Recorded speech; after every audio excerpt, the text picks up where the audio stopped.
Okay. So, this is the space where I like get really excited. We're going to make a board. I'm going Okay. to teach you how to make a cheese board. Oh, I'm so excited. There's a lot of stuff here. Okay. A very small board. Okay.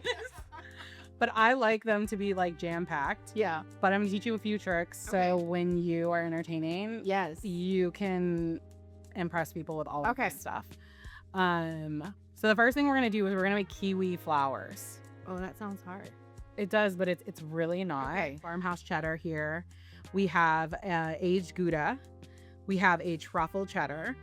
We have Rag and Point, which is like literally hands down my favorite cheese. And then our honey whipped ricotta, which we do in-house. And then because we're moving out of the holidays, we have candied pecans. Okay.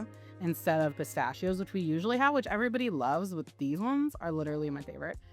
And then we're gonna make a salami rose and some all of the things. All right. Yeah, okay. Sometimes you gotta get in like the stance and everything. So what you're gonna do first is you're gonna just pick up your kiwi like this. Mm-hmm. And are you right-handed or left-handed? I'm left-handed. Oh, interesting.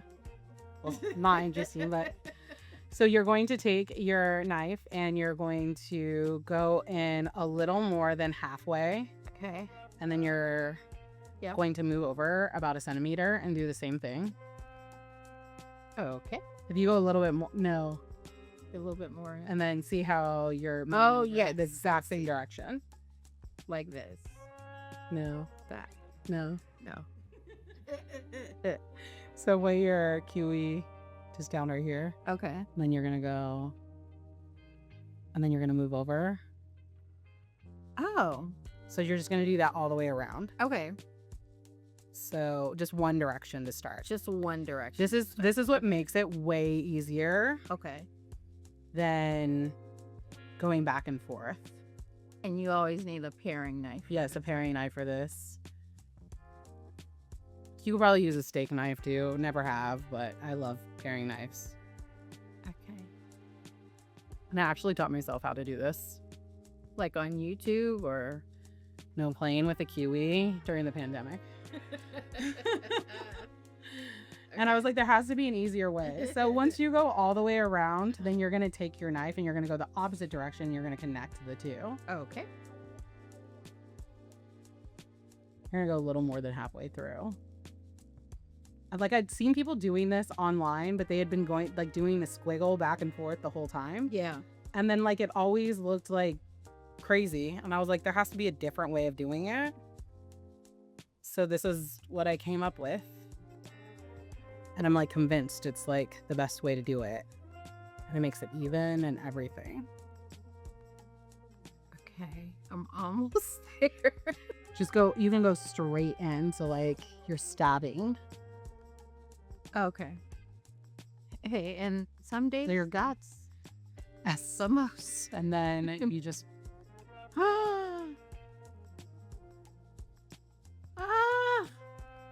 you did it. I love it. See?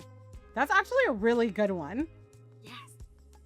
So that's literally the hardest thing we're going to do. Okay. But I love that we're talking today. Number one reason is before you, I never read. And I think we went to dinner one time. And I remember literally, one, you do everything. We were talking about something. You're like, oh yeah, I make shoes. I was like, she's like a cobblestone maker too. All of these are, I'm like, whatever it's called. But yeah, I think that's one of the greatest things is talking to you. You have so much information because there's so many things that you're into and you do passively. But I think the number one thing is if it wasn't for you, I really don't think I would read as much as I do. I have that effect on people. Literally everything when we were talking, we're like, oh, I read this book. And so then I was always like, oh, okay, well then I gotta get that book and I gotta read it and I have to really get down to it. But I think one of the number one things that we talked about, and we talked about a little bit earlier, was the reason that I never really read was because growing up reading the books, I was never in the books. Like I Yeah. could never Yeah. envision myself in it. Yeah. And it's so interesting because when people are talking about like, oh, you have to read this book, the greatest books and all of that stuff, I feel like still they're very like one Mm-hmm. like Mm-hmm. sided. And so it's Yeah. so nice being able to come into your store and then literally everything Yeah. it makes it so much easier. Yeah. And Yeah. it doesn't feel overwhelming. Yeah. You're not like parsing through like thousands or hundreds of books looking for a subject that might be interesting to you. Um, so I can't even remember the word, but there's a word for little kids who taught themselves to read. So by 3, I was like reading, and nobody taught me. I just would read cereal boxes and newspapers and um books that my aunt had on her nightstand, and oftentimes those books were like super inappropriate for a kid. So, little Nikki at like 6, 7 years old, I'm reading like Flowers in the Attic. I'm reading Stephen King novels, Danielle Seal. And the funny thing about, uh, uh, parenting in the 70s is that all of my grown-ups didn't see a problem with that. They would say, "Oh, look, the baby can read. Look at her." And I would just be like flipping through reading super inappropriate stuff for my age. And it wasn't until one day I was like in my school library in elementary school, and the librarian was like, "What are you reading right now?" And I told her, and she's like, "That's inappropriate. Let's go find you something that is more age appropriate." And in doing so, I was such an advanced reader, those books just meant nothing to me. Mm. So back in the day, you would be challenged to read like 100 books, and then you get a free coupon for Shakey's Pizza. I would knock that out in like a week because these were just books that, I can fly through. Um, and I mean, like to your point, I would read, and I was always interested in the story, but I never really connected with the Mm. story, and that might account for some of my the fact that I was so insatiable as a reader, because like maybe subconsciously I was like looking for myself somewhere. Um, and as luck would have it, I don't remember the circumstances, but when I was about 16 or 17, I got my hands on Kindred by Octavia Butler, Mm. and it just changed my life at that moment. I think it was really important that it was that book as well because these were, black characters. Um, the main character in the book, I think page 2 or 3 says, "I live in Altadena." So that hyper localness, I was like, wait a minute, this is like not only a black woman, but she also lives in Mm. in my town. And she goes to the pharmacy that I go to. And, there was that like immediate connection, but the story was so layered, and it was so um unlike anything that I've ever read. I just was like, I need to know everything about this person. And then upon learning that she lived in our city, I knew that she had to live near us because back in the day, Pasadena was a lot more segregated than it is today. So I was like, well, if she's black, she has to live, where we lived, which was on the northwest side of Pasadena, just like um and then I just, from there, I think it sort of clicked like, oh, wait a minute, there are books that are written by people who look like me, who Mm. have experiences that are similar to me and not similar to me. And then I happened upon, hearing that there is this bookstore in Los Angeles named Esalen Books. And yeah, I drove a Volkswagen Bug, and I, got myself on the 110 freeway, and I drove out there, and I walked into the store, and I was like, what? What? And so then I started to be introduced to like Audre Lorde and Bell Hooks and James Baldwin and, just all of these like classic writers. And then, started in with what was popular back then, like Terry McMillan books, which were like really saucy, and Eric Jerome Dickey and Elin Harris. And so then I was like reading about Black people who, like Elin Harris was a gay Black man, and his characters were, and like I got this like new insight. And what we know about reading fiction in particular is that it helps develop and deepen empathy. Mm. And that just sort of like started my journey. And then I went to college and I minored in African American studies. And, I have just been consumed with books for my whole life.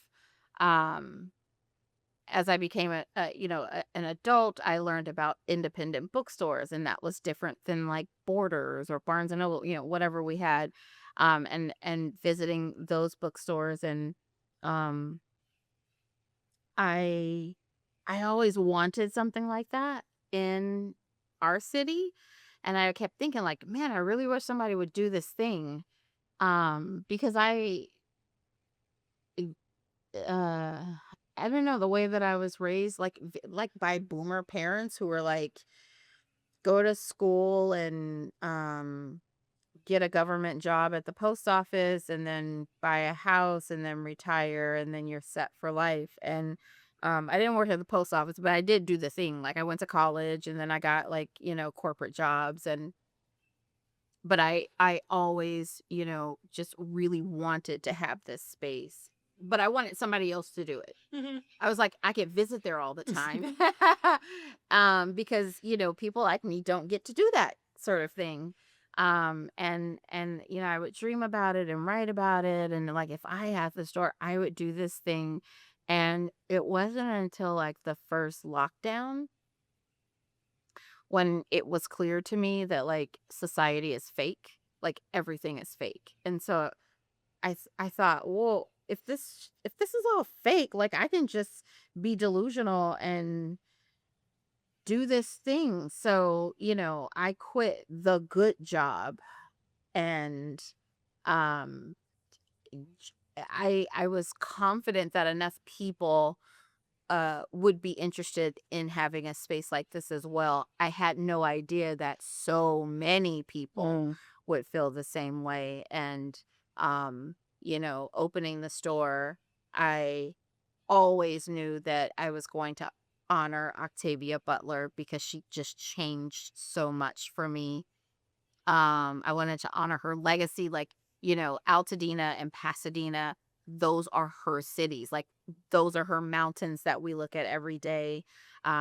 Those bus stops are her bus stops. And so to be able to have a store that um prioritized books by Black people, indigenous people, other people of color, um meant that I felt like I can truly honor what she was doing.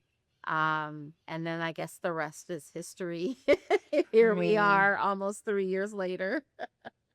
I love it.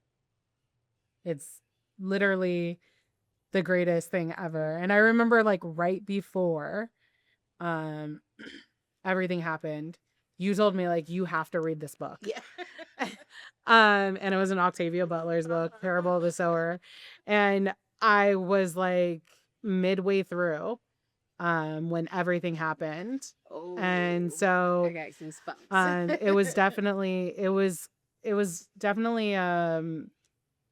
interesting. It Yeah. took me a while to finish it. Yeah. Um it was actually crazy because Felicia, who we had on earlier, we met each other at your store. Okay. And she was talking. I don't remember who was in there. Maybe no, it wasn't.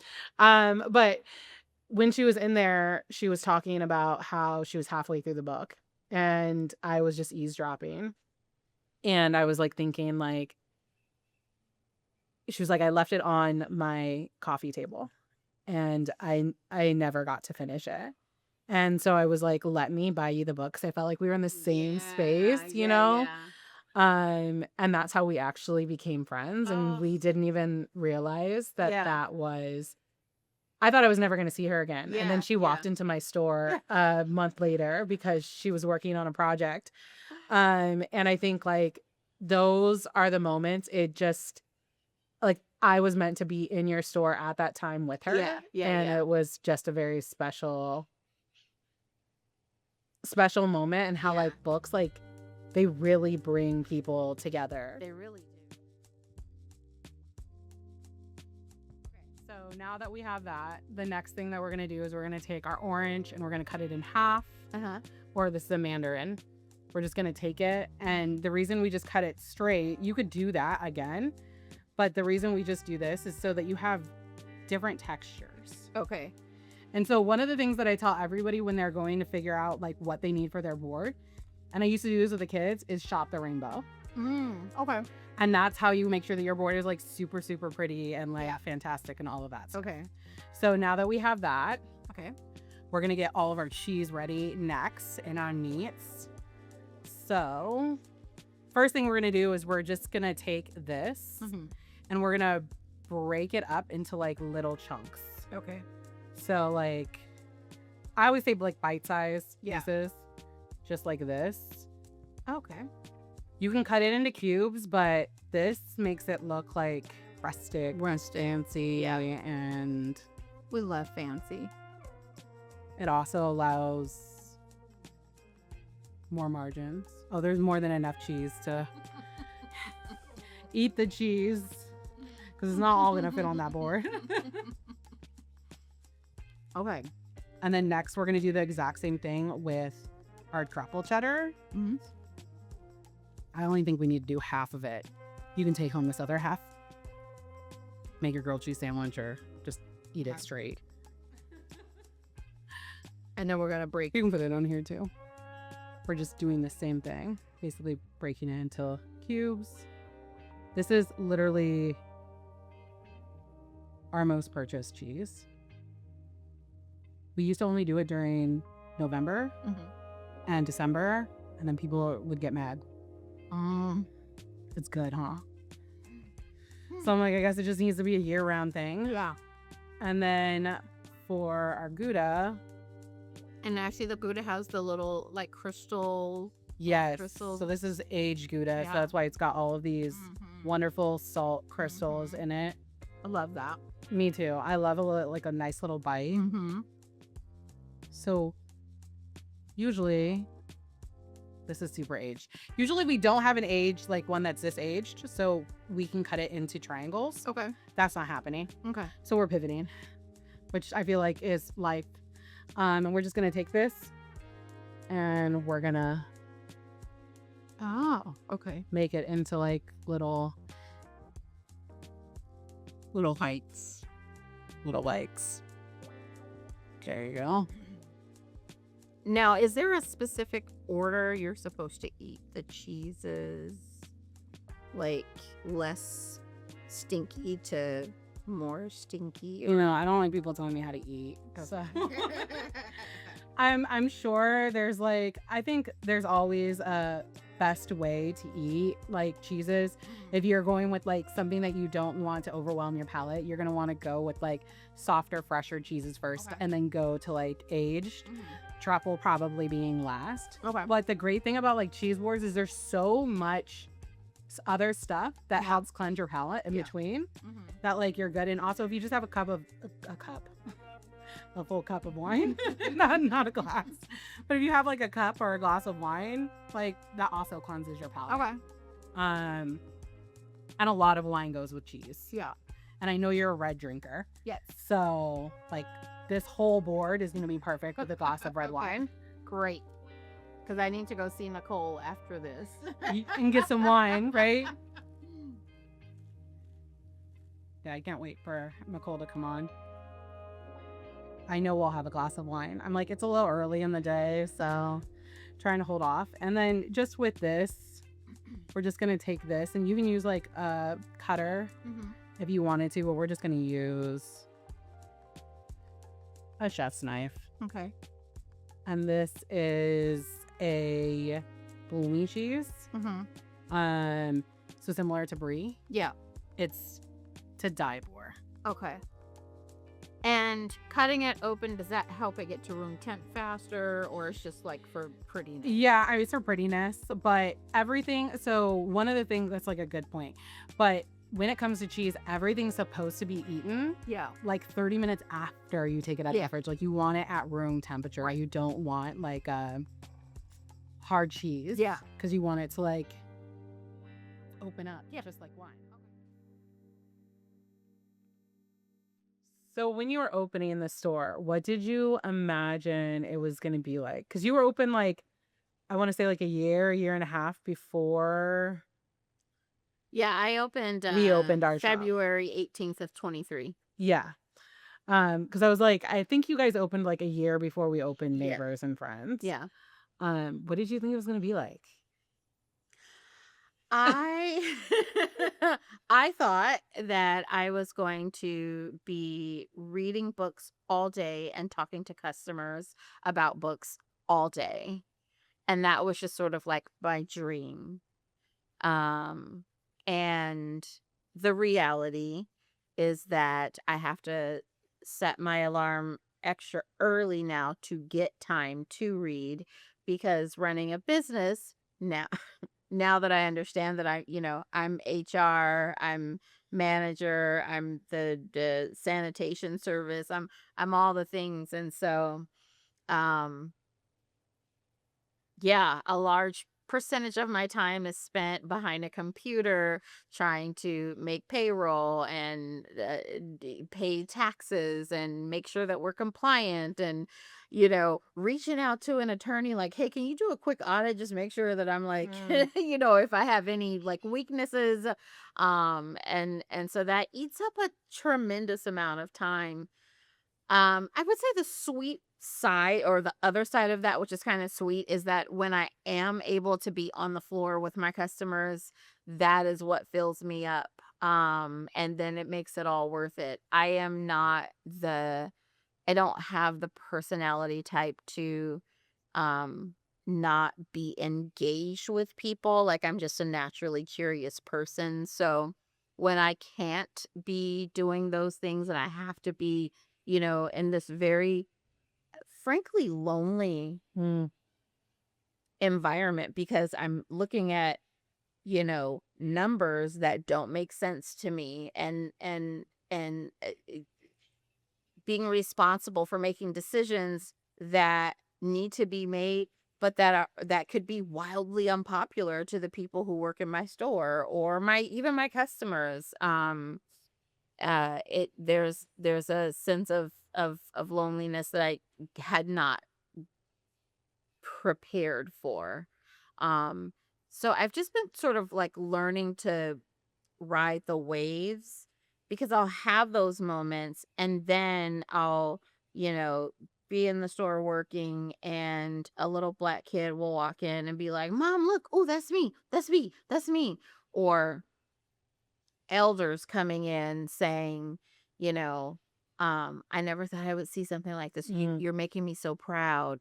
That for sure is sort of like that balance. But I am, always wishing that I had more opportunities to have those experiences, and not the others that are a little bit less stressful. So much of that. I literally am like, I wish that all I did was make food Yep. and fed people and I didn't have to do any of the other stuff. And I feel like now too, it's like not only are we like business owners, but we have to do like everything else. Yeah. So like even this, Yeah, right? yeah, It's like yeah. I actually really love doing this. I'm like, this is what I signed up for. If I could Yeah. just do this the rest of my Right, life, I'd be right. happy. Yeah. Speaking into existence, next Oprah right here. Right. But I think like ultimately it's those little things that people like don't know. And it's interesting that we're having this conversation today too, because I feel like yesterday I had like a breakdown of like it's so lonely. Mhm. And there are so many moments that people don't know about. Mhm. And I mask incredibly well. Yeah. And so everybody's like, "Oh, well, like you're always happy and you always like you enjoy everything Yeah. and you look like you're having so much fun." Or my favorite's like, "What do you mean you guys aren't busy? Every time I go in there, you're busy." I And I'm hear like, that about me. Yeah. "We're busy between 12 and 1 every single day, and Right. that's when you came in." But we're open from 9 to 3. Yeah. So, but I think those are like the moments where it's like people are like they're just like so like dumbfounded or like, what do you mean? Or like, how does that Yeah. feel? Every single time I see like a Google thing come in, and I'm sure this doesn't happen as much like with you, because I don't know how many reviews you get like as Yeah. like a bookstore, but every time a Google review pops up, like you have a review, I get immense anxiety Oh, for sure. because I'm just like, what did we do Yeah. wrong now? Yeah. Because we're so used to people um not sharing the good, Yeah. but the moments when it's like you didn't have a good day, or a lot of times, I mean, we get a lot of good reviews, but of course in my head I'm like there's Yeah. so many bad ones. But I think like even one a month, or like I think we have one every other month where Yeah. it's like Yeah. this isn't so great. Yeah. It's like, and it's usually because my team is human, right? And mistakes Yeah. happen, and they're not always smiling or something, which I think most of the girls, and we have a few guys, but they're like always happy. Yeah. Yeah. And I'm Yeah. like, I know that they have a lot going on in their lives too. We're Right. all moms, we all have home lives and all of Yeah. that, Yeah. but it's just like people don't understand the weight of like Yeah. all of that. And so my team is allowed to have off days, Yeah. but also like so am I Mhm. as a leader. Mhm. Um and I feel like nobody gives grace for that. No. And so it's like even last night it's like I was up until 3 a.m. because Yeah. I was working, and then I wake up this morning and I've had like a couple hours of sleep, and everybody's like, "Well, why did you stay up?" And I'm like, because payroll gets pulled every Monday. Yes. So I'm like analyzing where we're at, how do Yeah. we get this Yeah. covered, Yeah. all of those things. Yeah. So yeah, it's Oh, I feel you on that. I like sometimes somebody, a customer will come in and say, "Oh wow, well, what's going on? You hardly even have any books on the shelf." And I'm like, the reality is that I need to pay some invoices before I can order new stuff, and I don't have any money, and so this is what we have left. And but like, trying to sort of finesse that, and really, understand this person's disappointment. Like, mm, she said, I was here a month ago and it was like books everywhere. And I, said, well, sometimes things happen and we had an unexpected expense and I couldn't pay. I try to be as transparent as possible, but I've learned that, I don't know, 1 out of every 10 person uh just doesn't care. They're like, well, then you need to extend your credit or you need to mhm. do this thing. And gosh, I wish it was that easy, but it's not. I think too,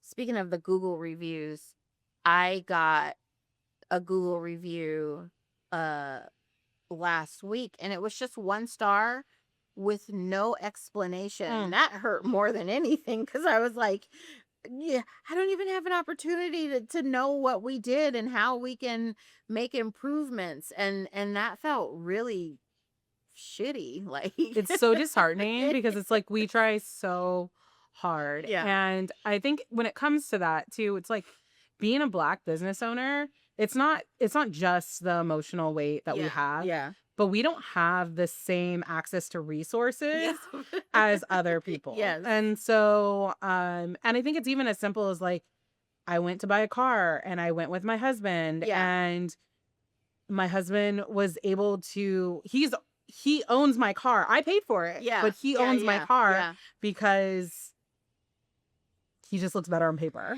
Yeah. Yeah. I mean, and I always say like Black women are over mentored and under resourced.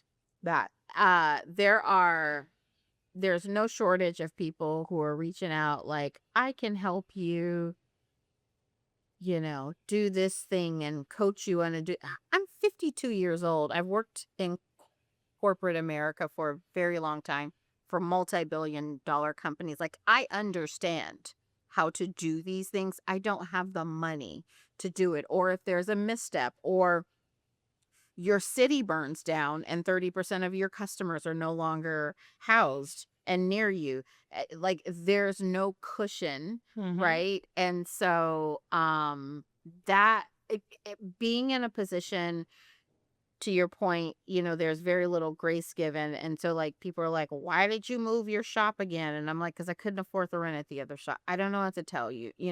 Well, but I see people in here all the time. And I'm like, because that was a Saturday morning. And we get the Millie's crowd. Mm-hmm. um, and, th- yeah, I have a really difficult time with that, because if I had the resources to do things, I would, but I don't. Mm-hmm. And there's no generational wealth. There's no, I mean, my mom was 17 when she had me. Uh we moved here when I was 3. It was just the two of us. Like, um things were not easy. So there's nobody that I can call and say, "Hey, can you seed me, I don't know, $20,000?" And so, like, every dime that I make, I'm like putting it back into the Mm-hmm. business. And then, when I have an opportunity to look at myself, like, my personal needs are just like not being met. Mm-hmm.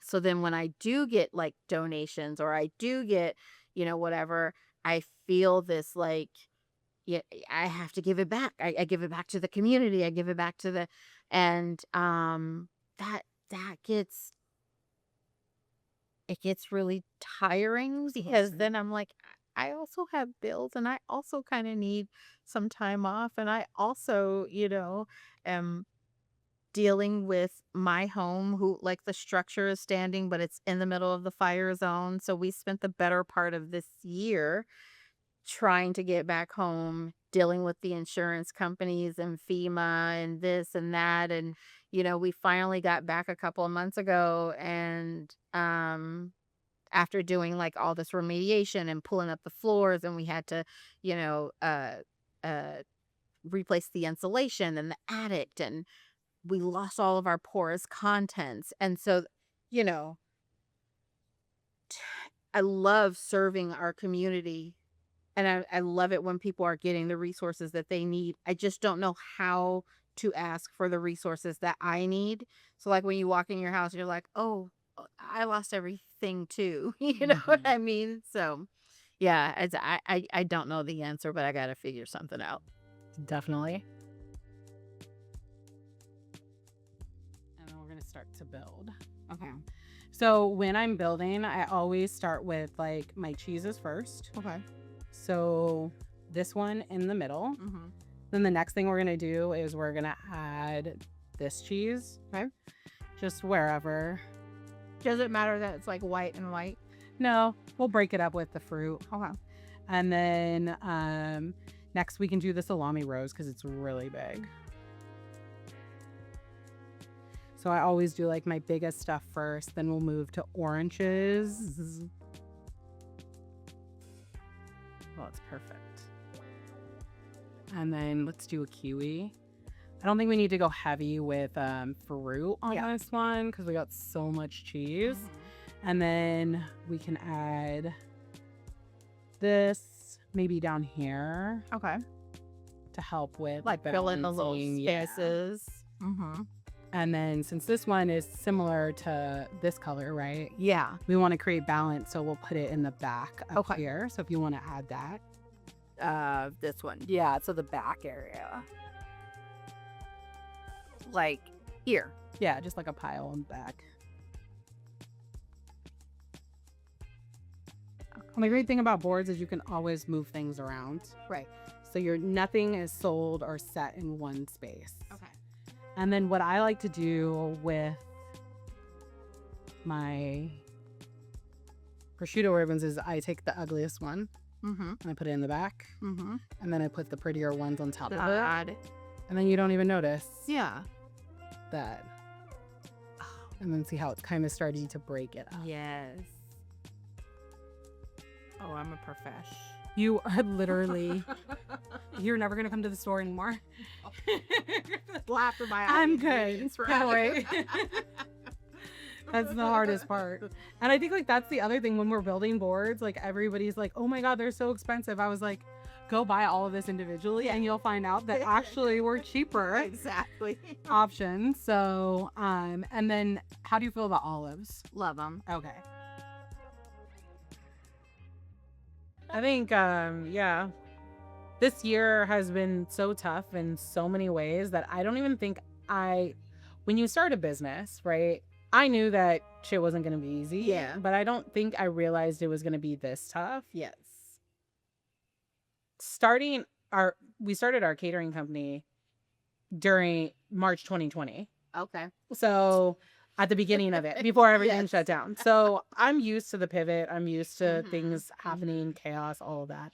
But I think this year has been insane. Yeah. We opened the cafe in November. Yeah. And then it's like 2 months later, we have the fires. Yep. Then right after that, we have the ice raids. Yeah. And then we have this wonderful administration doing the Lord's work, I suppose. And I think Somebody's just work. whatever work they think that they're doing. But I think this year has just exacerbated Yes. all of the cracks. Mm-hmm. That I think we all know that we have when we start businesses, when we have businesses, Yeah. all of that stuff. But I don't think people realize what happens behind the scenes. Yes. And how every little thing that we do makes, like, it's way bigger than what they see. Yes. They see the finished product, Right, but they right. don't see the hours and hours Yeah. that we have to go through preparing, stressing, figuring out details, Yeah. all of that stuff. Yeah. So, yeah, this year has been shit. Yeah. This year almost took me out. I'm gonna be honest. Like, you know, post fire, we immediately pivoted to just resourcing our community as you guys did, which for me was and will continue to be one of the most genuinely like touching experiences of my life. It came full circle. Like, my community has helped me out of some tough jams prior to, and so to be able to be open in that way to help those same people who had like, that is like the community thing. And but the loss is so great, and to be doing that service whilst also dealing with the same issues for myself, I somehow like lost myself in this, where it's like, oh, it's fine, I can take care of my house later. These people need like more than I do, or they need it more. I mean, we got grants and we got all this money, and I don't think people realize like that money was earmarked to resource the community.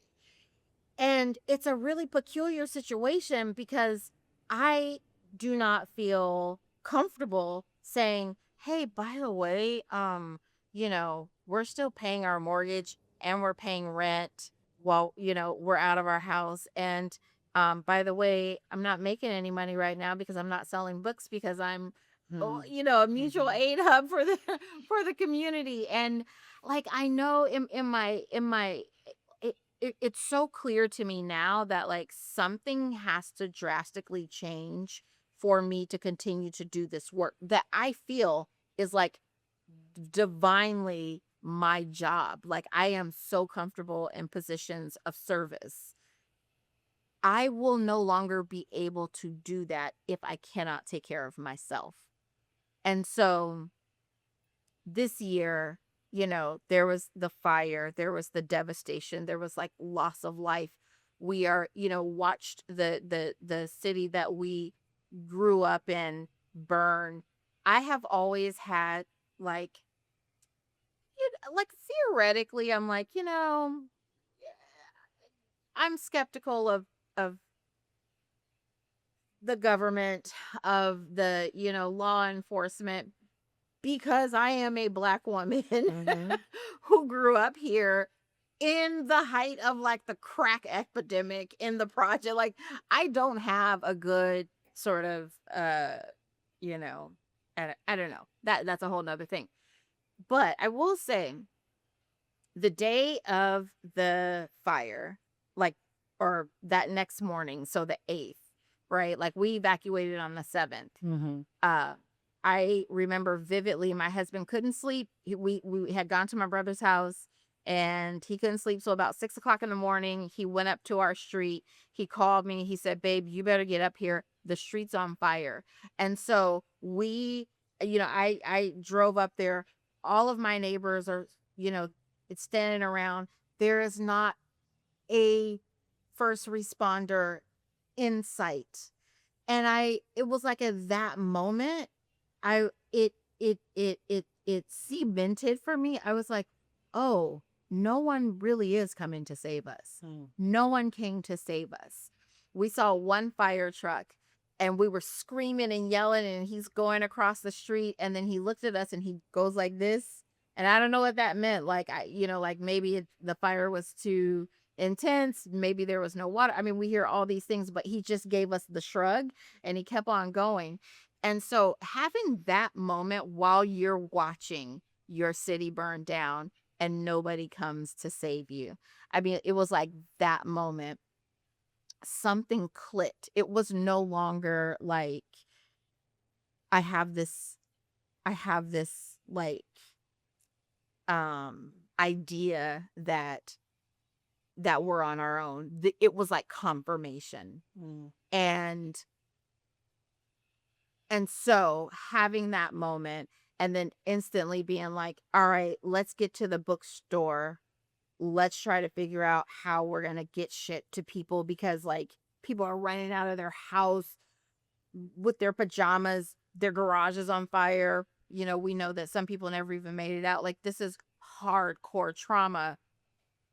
And in trying to do that, like, I'm spending everything that I've received via donation to continue to resource. And so you kind of forget about yourself until you're like, "Oh, I don't have socks."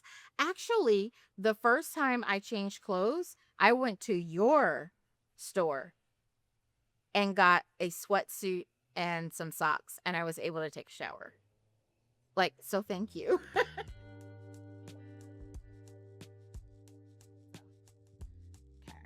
So next, we're gonna make a salami roast. Okay. So basically, what you're gonna do is you're gonna take the salami and you're just gonna roll it like a cigarette, a joint. Yes. Yeah. Sometimes it's like, who am I talking to when I'm leading classes? I'm like, can I say joint here, or am I gonna offend some people? And now it really looks like a joint. Then you take this and you just wrap it around, and then you're gonna keep going. You're gonna take this to the back and then wrap it. You want? Oh, okay. Like, you can take over this one. Okay. And I'm just gonna keep going for it. Yep. You're basically making petals. Oh, how cute. Okay. And this is the best way we figured out how to make roses. I've seen people on like Instagram use wine. The wine glasses. glass. I've seen that before. It looks a little questionable to me. So not really our style here. Now, how long have you been chefing or cooking professionally? Professionally, it's funny. I didn't call myself a chef until like literally last year. Really? Yeah, my dad is a chef, trained, worked at the Ritz-Carlton. Yeah. Was fancy, all that stuff. I personally was like, I'm not a chef. I'm not trained. I just cook at home and do all that. Yeah. And then I had a conversation with my dad, and he was like, "Do you make your own menu?" And I'm like, "Yeah." He's like, "Do you work in a kitchen?" I'm like, "Yeah." He's like, "Do you own a business, Fraser?" I'm like, "Yeah." He's like, "You're a chef." So now everybody in your kitchen has to say, yes, chef. They don't. They should, but they don't. But yeah, my dad always is like, I beat him in a guacamole contest when I was 7. So I'm sure he helped me, but Yeah. that's not the story I tell. Right, right. So if you take this and like actually now go like right here. Okay. But yeah, I literally am like, you know, this is what was supposed to happen. Exactly. Like we know who the real chef is. Yeah. It's not you. You lost your guacamole contest to me. So, and he actually came and did a dinner with me and was like, I was so impressed. Did that feel so good? Like, it's your dad who is a classically trained chef. You know what's so interesting is like, I've never really had time in the kitchen with my dad. So it was very interesting. And we have kind of a interesting relationship. Yeah. And so it was definitely nice to have, but I know why we don't own a business together. Got it. And then you would just put that in there. Yeah. And now you have a nice little flower. Oh. And the great thing about this is like, see, when you do it like as a different type of like rose, you can't just do that. Right. Because when it's folded over, the whole thing comes apart. Yeah. And all of that stuff. And we don't want that to happen. Then I feel like we're getting through this like really quick. So next we're going to make ribbons from prosciutto. Okay. We're going to leave it on the paper. This is the key to making a good ribbon. So you take it and you fold it just like a paper airplane while the paper is still on. Then you start to peel it afterwards. And prosciutto is like that thing where it's like, it's a pain in the ass. But then you have like your half of, and then just like when you're in school, you're just making a fan where you go pinch, pinch, pinch, and then you have a nice little fan like that.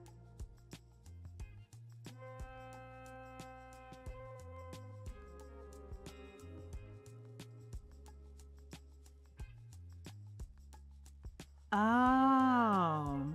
Wait. This is perfect. And then you just take it and then you're just Got it. fan it out. Yeah. And then you have that. Okay. Let me try it again.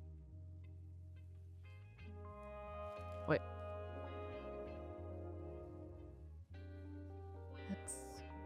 Whoops. It's okay. Okay. Salami is a pain in the butt. Fold in half. And the fattiness of the prosciutto is like what really holds it together. Okay. And now prosciutto is a cured. Yeah, all salami is cured. All salami is cured. Prosciutto is, it comes from Italy. So like jamon is the Spanish version of it. Right. We have American speck, which is the American version. There we go. Gorge. So now we are going to get this out of the way. Do you want that piece of salami? Thank you. No food wasted.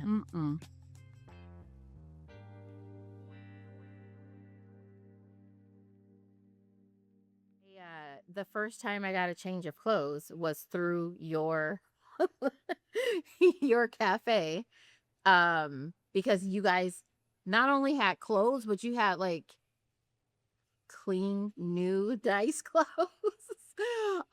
Which, you know, when you're going through shit, like all you want is a shower and a fresh pair of of clothes to put on. So I thank you for that, having that service. It helped me.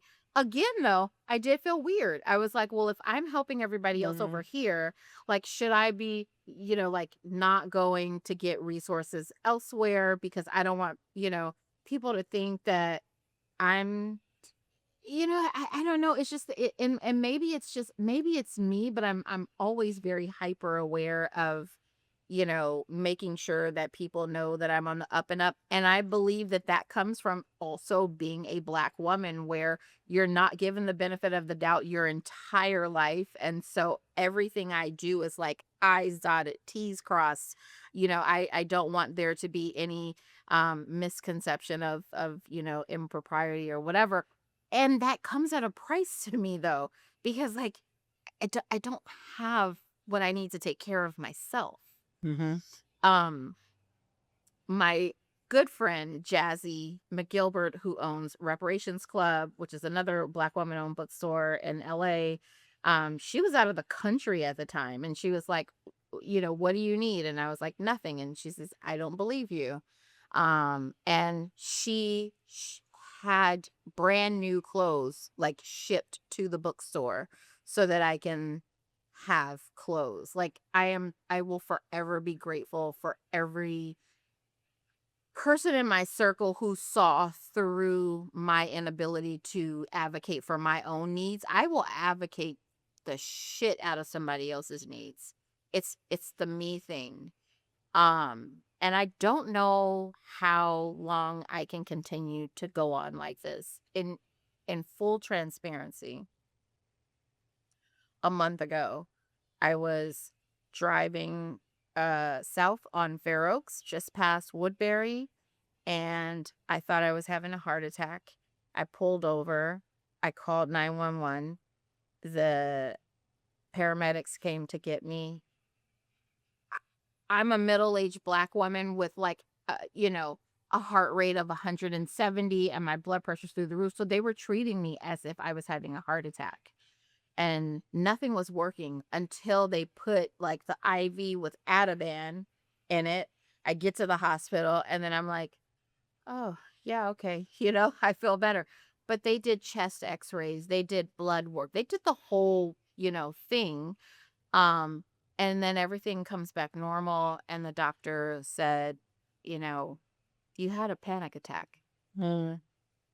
And it was so scary for me. And I was like profusely apologizing. I said, I'm so sorry. It just felt so real. And the doctor was like, well, it was real. What you experienced was real and you did the right thing. But I know that that is my body telling me you cannot continue to do the thing you love, which is serve your community until you learn how to serve yourself. I just don't know how I can do that because there's no money to do it with. And this is beyond like I like people love to say like you're just going to have to run yourself a bubble bath Mhm. and go get a massage Read a and book. read a book. Go touch grass, take a walk. It's like I do those things. That is not what I need. I need to get some of the stress off of my shoulders. Like I can continue to pour into the bookshop, but the cost is that I am not, like we're back home. We did all the remediation and stuff. We don't know if we should really be back there because like, you know, asbestos and lead and whatever. We have the windows shut tight. We did as much remediation as our insurance company would allow, but there's still like tons of things to do to like get us safe that we Mhm. just don't have the money for. And then when people say like, "Oh, well, if I were you, I wouldn't go back home until those things are done." Then And I'm pay my like, rent. yeah. And I'm like, well, I don't know what else to do because we have to make a mortgage payment and then we had to make rent payment when we were renting while we were working through the remediation. So, you know, it's just like not really having the resources to do things that will keep me healthy enough to keep doing the thing that, you know, I want to do for my community. And I mean, like I'm being completely honest, I just don't know how much longer I can hold on like that. I'm not willing to have another panic attack. I don't want to, send myself into an early grave. And I don't know how to ask for it. I don't know how to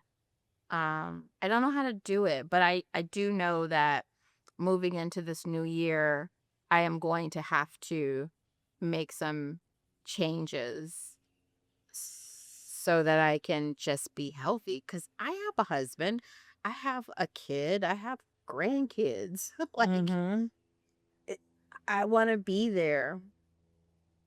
And I don't know what the answer is, but I think it's the matter of like, and I even get this in my own family. So growing up, like biracial, growing up with my white family, I don't know what it is, but the pressure on me, and maybe it's because I'm the oldest, there's no other underlying things, but there are.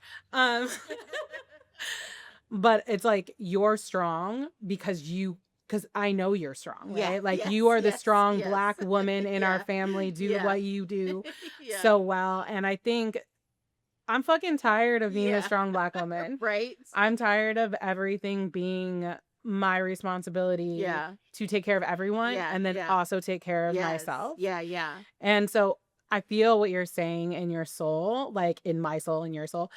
I think we're in the same space of Yeah. like, I love our community so hard Yes. and I want to Yes. do everything for them. But Mhm. how do I do that while also taking care of myself? Because the Mhm. reality is, if I'm not here, then nobody's getting anything. That's the thing. Like and I understand that theoretically. I just cannot make that connection where I can actually say it. And then like who do I say it to?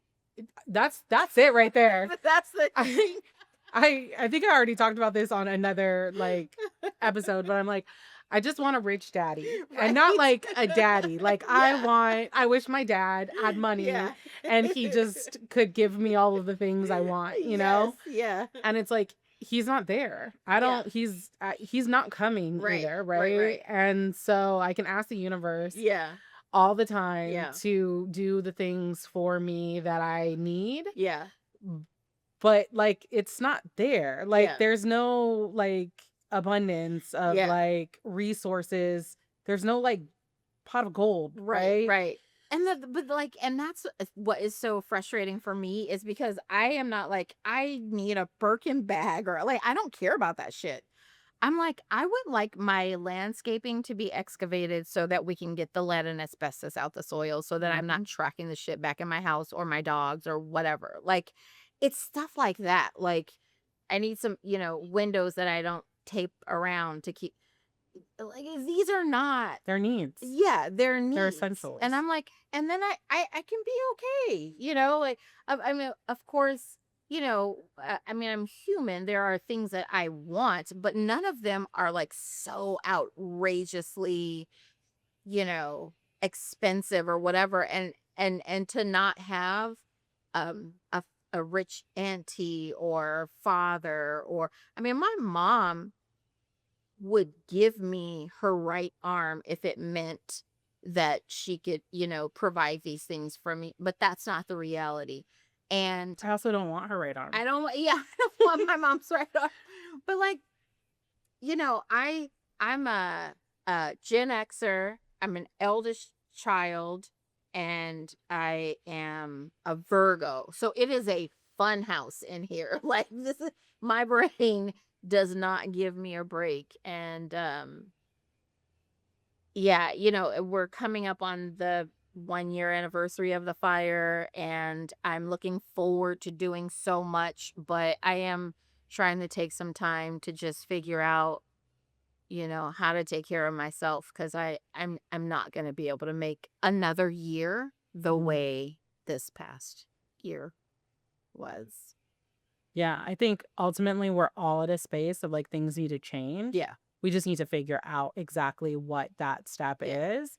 and just how do we move forward, taking care of ourselves Right. first. Yeah. So we can take care of everybody else. So we can take care Right. of the community. Whilst free falling into fascism. It's like, come on. That too. And then next, we're just going to start putting our fruits on. We can take a couple of these, put like 2 here, and then I want to put like 2 over here too. Okay. Kind of heated. Yeah. And then next to the berries, I usually do like our blackberries. I do raspberries. Okay. Or fiber. Yes. And we'll add them over here. And then actually I'm like, maybe we'll do some over here too. Kind of creates that balance. Yeah. And then it's cherry season, so I had to get cherries. Okay. So we can add a couple of cherries in there. Like here? Yeah, I think that's good. Maybe another 2 over here. Oh, because we're looking for balance. We're looking for balance, Yeah. and I'm looking to overload Got it. all of the boards. Got it. But losing olives, it's okay. Perfect. Like that. And then we're gonna actually take the strawberries, and I'm stealing your knife. I like to cut them in half because this is like pretty, but it's not as pretty as that. Yeah. So then we just take it and then we just add it. It's a little Georgia oaky. Like Definitely. But It's definitely given that. It's better than this giving that. yeah. And then we're gonna just take blueberries. I like to put the blueberries on top of our blackberries. Perfect. Kind of, if you want to add some of those on there. The blueberries on top of the blackberries. Yes. I'm gonna add some apricots back here. Oh, cornichons. Yes. Have to do cornichons. I like to put them on top of my olives. Mm-hmm. Give them a little bit. And then, I mean, for the most part, we're done. Beautiful. Yeah, we'll add a few nuts. And you're going to have a whole nother board. You basically have a whole nother board here. And then the very last thing is rosemary and flowers. So all of our boards always come with rosemary and flowers if you come into the shop. And what kind of flowers? Those are pansies and violas. Okay. I love all edible flowers, but you will not find any of our boards with anything but pansies or violas. Okay. I am particular, and I love that most of them are purple, Yeah. so they always pop. Yeah. Yeah. So if you want to take a few of those and just add them, Okay. Like in a precious way, or do I just like I mean, like that? you want them to show. Okay. Pansies are pretty expensive, so it's one of those items where it's like if I'm spending 50 cents per flower, Yeah. we're gonna make sure that it's doing the most. Yes. Okay. And then I'll add one there. Oh, this is gorgeous. Wait, and the was upside down. It's perfect. It's beautiful. Oh. And the rosemary, like the smell is coming And through. not only is it beautiful, but rosemary is literally my favorite thing to have with cheese Yeah. and salami. Yeah. So like a little bit of rosemary, a little bit of cheddar and salami with a cornichon Yeah. every single time. Or if you take the ragged point with a little bit of rosemary and prosciutto and honey, to die for. Okay. Literally. I'm like, that's the only thing that this is missing is honey. We have some honey for you to put And on the the side. rosemary isn't too bossy. Like, okay. I don't think so. I mean, don't eat the whole sprig. Yeah. Got it. I'm like, Okay. these Mm. are, yes. Okay. We have a whole bag in the back. I'll have to tell. But that's how you make a board. Yay! I'm a professional. You are professional. I love it. Thank you so much. Absolutely. Look how beautiful this is. You did that. I can't believe it. It's simple. It feels not like it's going to be a lot of work, but when you have the right ingredients and you have the right teacher, Yeah, exactly. then you can do it. Oh my God. easily. So we got sweetness, we have crunch, we have salt, All of the things. the fat, The way that everything just works together is perfect. The only thing that this is missing is a glass of wine. yes. So you're definitely going to just stop by Nicole's And then grab a bottle from Pasadena Wine Shop. No, seriously. Because she's closed from the 1st through the 13th. Oh, yep. You need to get a case. Oh, this was fantastic. Thank you so much. I feel like a professional, and I am most definitely going to be trying to recreate this for some occasion. I can't wait. Which is just going to be like girl dinner. Girls in for life.